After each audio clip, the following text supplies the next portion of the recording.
பிஸ்மில்லாஹிர்ரஹ்மானிர்ரஹீம்.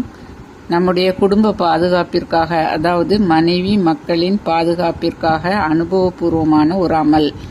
ஒரு சஹாபி அவர்கள் நபி ஸல்லல்லாஹு அலைஹி வஸல்லம் அவர்களிடம், யா ரசூலுல்லாஹ், எனக்கு என் மனைவி மக்களுக்கும் எனது செல்வத்திற்கும் தீங்கு ஏற்படும் என பயம் உள்ளது என்று கூறினார்கள். அதற்கு நபி ஸல்லல்லாஹு அலைஹி வஸல்லம் அவர்கள், நான் ஒரு துவாவை குறிப்பிடுகிறேன். இதனை நீங்கள் காலை மாலை 2 வேளையும் தொழுகைக்கு பிறகு ஓதி வரவும். இத்தனை தடவை என குறிப்பிடப்படவில்லை. ஓதி வந்தால் நிச்சயமாக அல்லாஹ் தஆலா உங்களுக்கு பாதுகாப்பை தருகிறான்.